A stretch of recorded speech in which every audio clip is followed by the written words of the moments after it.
जय श्री राधे कृष्ण। आप सभी का हमारे YouTube चैनल पे बहुत बहुत स्वागत है। आइए सुनते हैं श्री कृष्ण जन्माष्टमी की कथा। सबसे पहले तो आप सभी भक्तों को श्री कृष्ण जन्माष्टमी की ढेर सारी शुभकामनाएं। आप सभी के जीवन में भगवान श्री कृष्ण की कृपा से आप सभी को सभी प्रकार के सुख और समृद्धि की प्राप्ति हो। श्री कृष्ण जन्माष्टमी का त्योहार जो कि हर वर्ष भाद्रपद माह के कृष्ण पक्ष की अष्टमी तिथि के दिन श्री कृष्ण जन्माष्टमी का त्योहार मनाया जाता है। इस दिन भगवान श्री कृष्ण को प्रसन्न करने के लिए दिन भर उपवास रहते हुए भगवान श्री कृष्ण का अर्धरात्रि में पूरे विधि विधान के साथ पूजन किया जाता है। इससे भगवान प्रसन्न होकर के अपने भक्तों को अपना कृपा प्रदान करते हैं। श्री कृष्ण जन्माष्टमी की रात्रि को मोह रात्रि कहा गया है। इस रात में योगेश्वर श्री कृष्ण का ध्यान, नाम अथवा मंत्र जपते हुए जागरण करने से संसार की मोह माया से आसक्ति हटती है। जन्माष्टमी का व्रत, यह व्रत राज है। इसके सविधि पालन से अनेक व्रतों से प्राप्त होने वाली महान पुण्य राशि प्राप्त कर लेंगे। ब्रज मंडल में श्री कृष्णाष्टमी के दूसरे दिन जो कि भाद्रपद कृष्ण पक्ष नवमी में नंद महोत्सव अर्थात दधिक्रांत श्री कृष्ण के जन्म लेने के उपलक्ष्य में बड़े हर्ष और उल्लास के साथ मनाया जाता है। भगवान के श्री विग्रह पर हल्दी, दही, घी, तेल, गुलाब जल, मक्खन, केसर, कपूर आदि चढ़ाकर ब्रजवासी उनका परस्पर लेपन और छिड़काव करते हैं। वाद्य यंत्रों से मंगल ध्वनि बजाई जाती है। भक्तजन भगवान श्री कृष्ण का जन्माष्टमी मनाते हुए उनका पूजन करते हुए एक दूसरे को माखन मिश्री का प्रसाद वितरण करते हैं और अनेक प्रकार के मिठाई आदि भी बांटते हैं। जगत गुरु श्री कृष्ण का जन्मोत्सव निसंदेह संपूर्ण विश्व के लिए आनंद और मंगल का संदेश देता है। यह पूरे भारत वर्ष में बड़े हर्ष और उल्लास के साथ जन्माष्टमी का त्योहार मनाया जाता है। अगर आप जन्माष्टमी व्रत के शुभ मुहूर्त के बारे में, पूजन विधि के बारे में, व्रत नियम आदि के बारे में जानकारियाँ प्राप्त करना चाहते हो तो आप वीडियो के आइकन में जाके जानकारियाँ को प्राप्त कर सकते हैं। तो आइए सुनते हैं श्री कृष्ण जन्माष्टमी की कथा। अगर आप श्री कृष्ण जन्माष्टमी के उपलक्ष्य में ब्राह्मण दक्षिणा, अन्नदान, वस्त्रदान आदि के लिए देना चाहते हो तो आप अपने श्रद्धा और सामर्थ्य के अनुसार हमें डिस्क्रिप्शन में जाकर के वहां से गूगल पे, फोन पे या अकाउंट नंबर के माध्यम से आप अपने श्रद्धा और सामर्थ्य के अनुसार हमें ब्राह्मण दक्षिणा प्रदान कर सकते हैं। तो आइए सुनते हैं श्री कृष्ण जन्माष्टमी की कथा। तो बोलिए प्रेम से भगवान श्री कृष्ण की जय, राधा रानी की जय, सर्वदेवी देवता की जय, यज्ञकर्ता भगवान की जय। पौराणिक कथा के अनुसार द्वापर युग में पृथ्वी पर राक्षसों के अत्याचार बढ़ने लगे। पृथ्वी जो कि गाय का रूप धारण कर अपनी कथा सुनाने के लिए तथा अपने उद्धार के लिए ब्रह्मा जी के पास गई। ब्रह्मा जी सब देवताओं को साथ लेकर पृथ्वी को विष्णु के पास क्षीर सागर में ले गए। उस समय भगवान विष्णु अनंत शैया पर विराजमान थे। स्तुति करने पर भगवान की निद्रा भंग हो गई। इसके पश्चात देवता ब्रज मंडल में आकर यदुकुल में नंद, यशोदा तथा गोप गोपियों के रूप में जन्म लिए। द्वापर युग के अंत में मथुरा में उग्रसेन राजा राज्य करते थे। उग्रसेन के पुत्र का नाम कंस था। कंस ने उग्रसेन को बलपूर्वक सिंहासन से उतारकर जेल में डाल दिया और स्वयं राजा बन बैठा। कंस की बहन देवकी का विवाह यादव कुल में वासुदेव के साथ हो गया।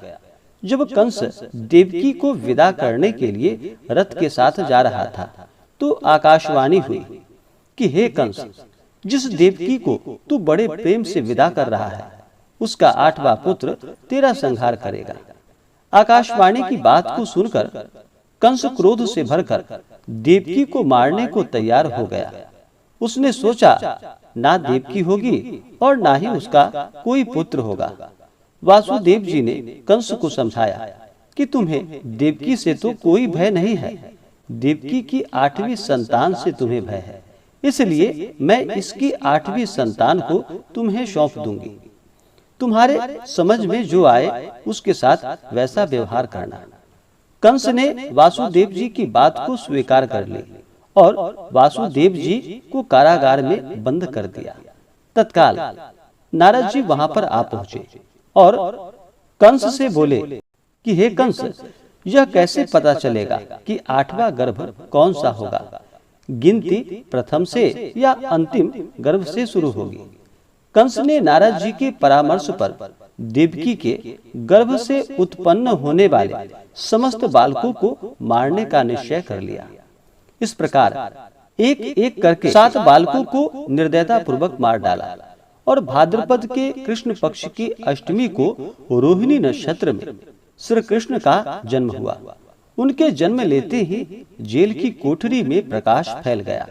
वासुदेव देवकी के सामने शंख चक्र गदा एवं पद्मधारी चतुर्भुज भगवान ने अपना रूप प्रकट कर कहा, अब मैं बालक का रूप धारण करता हूँ। तुम मुझे तत्काल गोकुल में नंद के यहाँ पहुँचा दो और उनकी अभी अभी जन्मी कन्या को लाकर कंस को सौंप दो।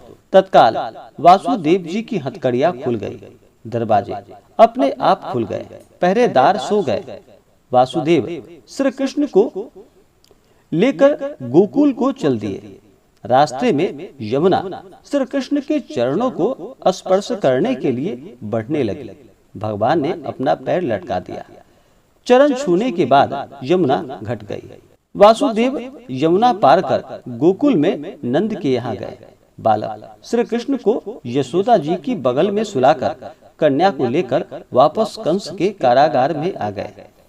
फिर जेल के दरवाजे अपने आप पूर्ववत बंद हो गए। वासुदेव जी के हाथों में हथकड़ियां पड़ गईं, पहरेदार जाग गए। कन्या के रोने पर कंस को खबर दी गई और फिर कंस ने कारागार में आकर कन्या को लेकर पत्थर पर पटक कर मारना चाहा, परंतु कंस के हाथों से छूटकर वह कन्या आकाश में उड़ गई और देवी का रूप धारण कर बोली कि हे कंस, हे दुराचारी, मुझे मारने से तुझे क्या लाभ? तेरा शत्रु तो कहीं और जन्म ले चुका है। यह दृश्य देखकर कंस हतप्रभ और व्याकुल हो गया। कंस ने श्री कृष्ण को मारने के लिए अनेक प्रकार के दैत्य भेजे और भगवान श्री कृष्ण ने अपनी अलौकिक माया से सारे दैत्यों को मार डाला और उन्होंने अपने बालपन में कई लीलाएं की और फिर अंत में कंस को मारकर उग्रसेन को राजगद्दी पर बैठाया। श्री कृष्ण की पुण्य जन्म तिथि को तभी से सारे देश में बड़े हर्ष और उल्लास के साथ मनाया जाता है और श्री कृष्ण जन्माष्टमी के उपलक्ष्य में भगवान श्री कृष्ण का इस दिन पूरे विधि विधान के साथ पूजन किया जाता है। भगवान श्री कृष्ण का श्रृंगार करवाया जाता है। भगवान श्री कृष्ण को माखन मिश्री का भोग लगाया जाता है। इससे भगवान श्री कृष्ण अति प्रसन्न होते हैं और अपना कृपा प्रदान करते हैं। तो बोलिए प्रेम से भगवान श्री कृष्ण की जय, राधा रानी की जय, सर्वदेवी देवता की जय, यज्ञकर्ता भगवान की जय। इसी प्रकार से जो भी सच्ची श्रद्धा के साथ श्री कृष्ण जन्माष्टमी के दिन भगवान श्री कृष्ण का पूजन करते हैं, सविधि नियमों का पालन करते हैं, भगवान श्री कृष्ण को माखन मिश्री आदि का भोग लगाते हैं, इससे भगवान श्री कृष्ण अति प्रसन्न होते हैं और अपना कृपा प्रदान करते हैं। तो आशा करता हूँ कि यह जानकारी आपको अच्छा लगा हो। ऐसे ही ज्ञानवर्धक जानकारियाँ प्राप्त करने के लिए हमारे इस चैनल पे अगर आप नए हैं तो चैनल को लाल बटन दबा करके सब्सक्राइब करें, साथ में बेल आइकन घंटी को दबाएं ताकि मेरे वीडियो का नोटिफिकेशन आपको समय से मिलता रहे। वीडियो को लाइक करें, शेयर करें, सुखी रहे और स्वस्थ रहे। जय श्री राधे कृष्ण। धन्यवाद।